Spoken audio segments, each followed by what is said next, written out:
La Seconde Guerre mondiale a laissé dans l'histoire une trace indélébile. L'Europe sombra dans une violence extrême, marquée par la guerre, les destructions, mais surtout par l'horreur des camps de la mort, tristement connus comme à Auschwitz.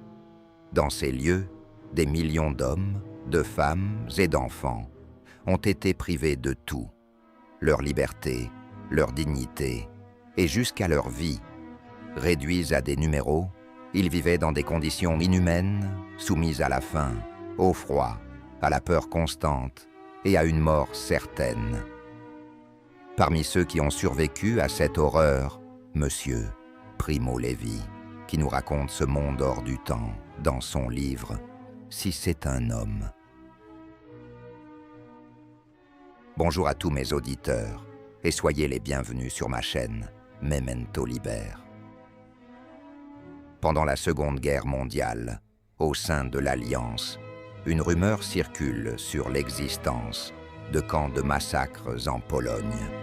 Mais ce n'est qu'à la fin de celle-ci que le monde découvre sous le choc et prend conscience de l'horreur des événements qui se sont déroulés au camp d'Auschwitz.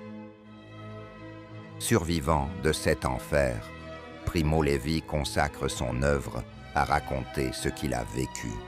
Dans son livre, il décrit avec précision la réalité des camps, la faim, le froid, la peur, mais surtout la déshumanisation.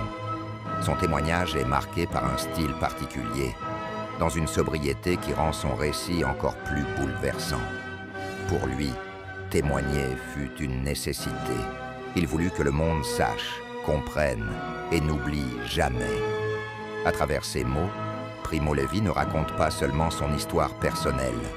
Il donne une voix à tous ceux qui n'ont pas survécu et une mémoire au monde pour que cela ne se reproduise plus jamais.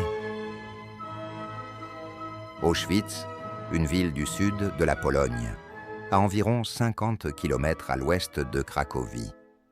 Ce complexe couvrait environ 40 à 55 km² au total, incluant de nombreux sous-camps dont les 3 majeurs.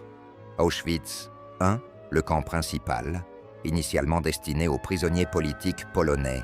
Auschwitz II, Birkenau, le plus grand camp et centre de mise à mort, où l'horreur se déroulait chaque jour. Auschwitz III, Monowitz, un camp de travail forcé où se retrouva Primo Levi. Les estimations historiques les plus fiables indiquent qu'environ 1 million de personnes y furent assassinées pendant la guerre. Dans « Si c'est un homme », Primo Levi nous donne sa confession personnelle et lucide en racontant ce qu'il a vécu, ses peurs, ses doutes, ses moments de faiblesse et sa réflexion profonde sur l'homme. Faisant partie des 5% de personnes ayant survécu à cette horreur, il témoigne de leur conditionnement. Les prisonniers furent rasés, désinfectés, dépouillés de leurs vêtements.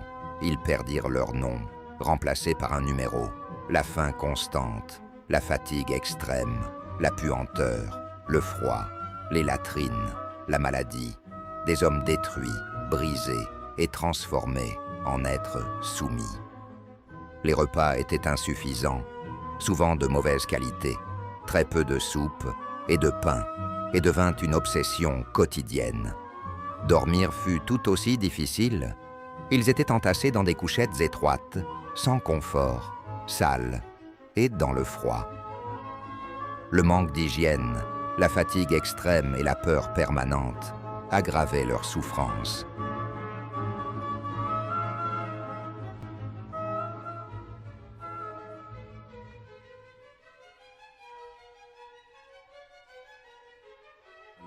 Il libro è nato insieme con le cose, cioè mentre le vivevo sentivo già allora il bisogno di raccontarle. Io lo provavo con tale intensità che già allora, quando mi trovavo in mano un pezzo di matita, mi capitava di rado. Plusieurs écrivains, comme Primo Levi, ont ressenti la nécessité de raconter pour se souvenir et transmettre la mémoire de la Shoah. Parmi les plus célèbres, celui d'Elie Wiesel, dans La Nuit, raconte sa déportation.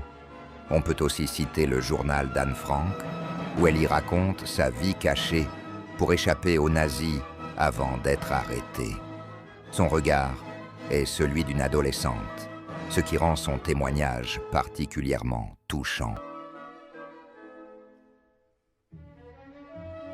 Son œuvre est un hommage à tous ceux qui ont disparu dans les camps, toutes les victimes, les enfants, les femmes et les hommes qui n'ont pas pu témoigner pour que leur histoire ne tombe pas dans l'oubli et d'y rétablir leur dignité et leur mémoire.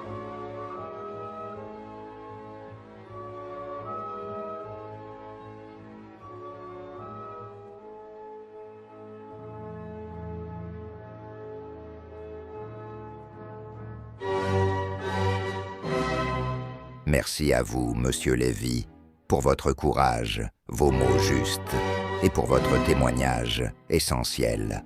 Et merci à vous, mes auditeurs, pour votre écoute et votre temps. Je vous dis à bientôt sur ma chaîne pour une autre vidéo. Alors, en attendant, prenez soin de vous.